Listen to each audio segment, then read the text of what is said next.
Queridos irmãos, queridos amigos, ouvintes da Palavra de Deus, que a graça e a paz do nosso Senhor e Salvador, Jesus Cristo, estejam com todos nós. Amém?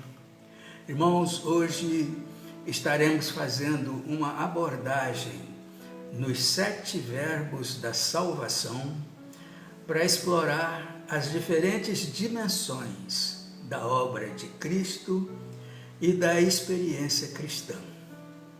Cada verbo pode destacar uma parte muito importante no processo de salvação, desde o plano de Deus até a resposta humana. Nós vamos compartilhar com os amados irmãos e amigos o texto bíblico de Romanos, capítulo 10, os versículos de 13 a 15, que vem nos dizer assim: porque todo aquele que invocar o nome do Senhor será salvo. Como, pois, invocarão aquele em quem não creram? E como crerão naquele de quem não ouviram? E como ouvirão, se não há quem pregue? E como pregarão, se não forem enviados? Como está escrito: conformosos os pés dos que anunciam o evangelho de paz, dos que trazem alegres novas de boas coisas. Amém? Os 7 verbos da salvação. Este é o título desta mensagem. Queridos irmãos, queridos amigos, quando o pecado entrou no mundo, causou a separação entre o ser humano e Deus. Daí ficou claro que o pecado provoca a morte e nos deixa perdidos e sem a esperança de salvação.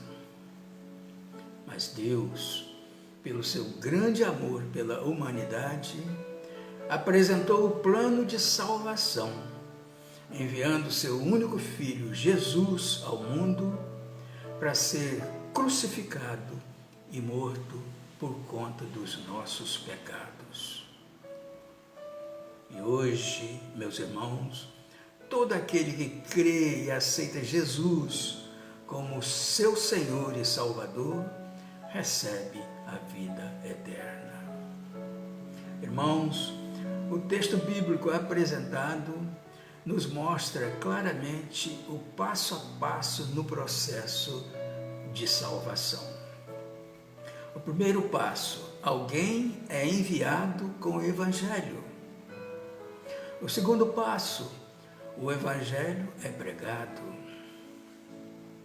O terceiro passo: o Evangelho é ouvido.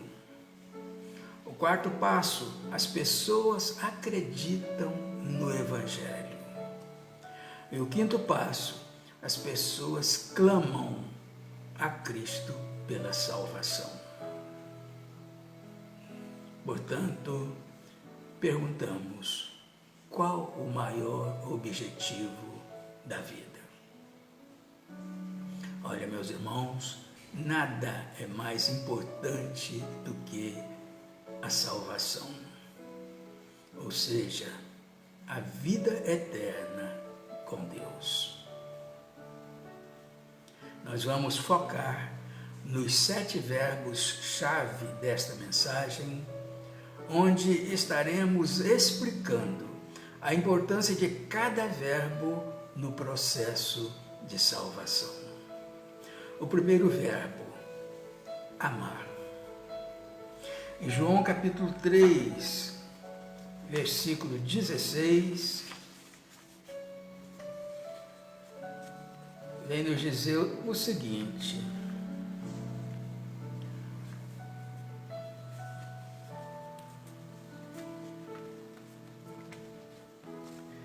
João capítulo 3, versículo 16, vem nos dizer o seguinte: Porque Deus amou o mundo de tal maneira que deu o seu Filho unigênito, para que todo aquele que nele crê não pereça, mas tenha a vida eterna. Irmãos, aqui nós vimos que a salvação começa com o amor de Deus. Ele não foi motivado pela nossa bondade, mas pelo seu amor incondicional. O amor de Deus é a base de tudo. É o início da nossa história de salvação. Antes de qualquer ação, Deus escolheu nos amar. O segundo verbo é enviar. João capítulo 3, versículo 17, nos diz o seguinte: porque Deus enviou o seu Filho ao mundo, não para que condenasse o mundo, mas para que o mundo fosse salvo por ele. Olha, meus irmãos, o amor de Deus se manifesta de forma prática, através do envio de seu Filho. Jesus foi enviado com um propósito específico: salvar a humanidade. Ele veio como a resposta ao nosso problema de pecado, trazendo consigo a redenção e a reconciliação. O terceiro verbo, morrer. Romanos capítulo 5, versículo 8.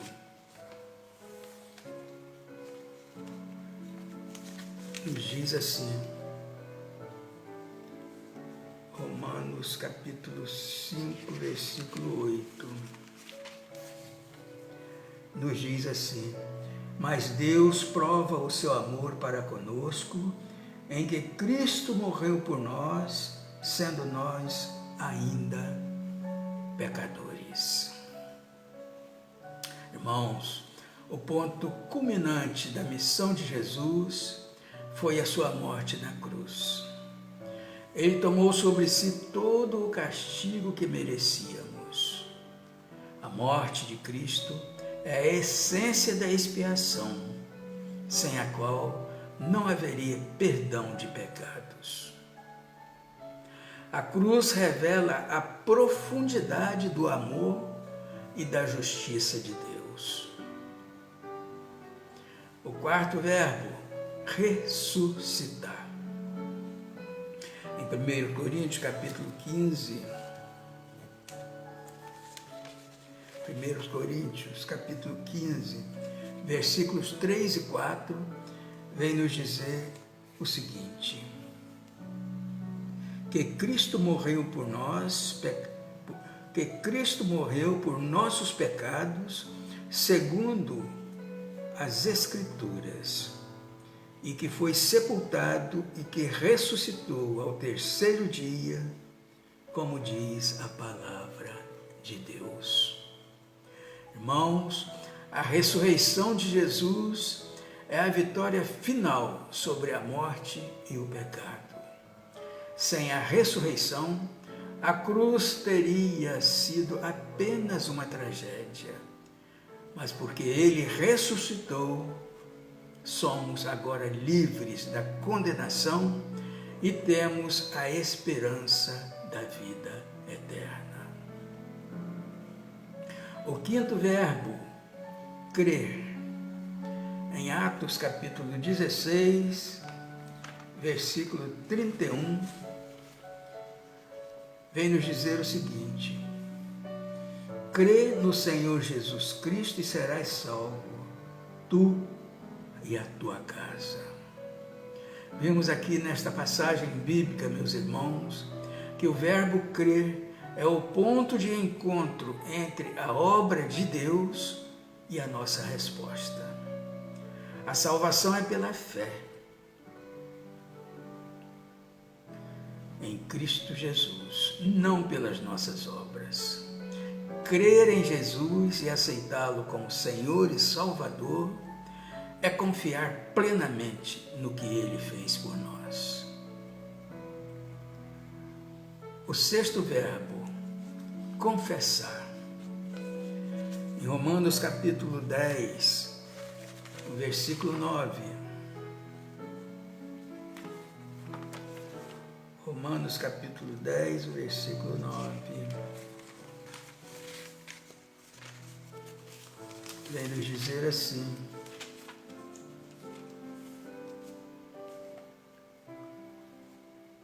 se com a tua boca confessares ao Senhor Jesus e em teu coração creres que Deus o ressuscitou dentre os mortos, serás salvo. Irmãos, entendemos aqui que confessar envolve não apenas acreditar em nosso coração, mas também declarar com a nossa boca que Jesus é o Senhor. Essa confissão pública é uma afirmação de nossa fé e um testemunho para o mundo de que pertencemos a Cristo. Você já confessou com a sua boca que Jesus é o seu Senhor e o seu Salvador? Essa é uma pergunta que deixamos aqui para cada um de nós. O sétimo verbo, seguir. Mateus capítulo 16, versículo 24.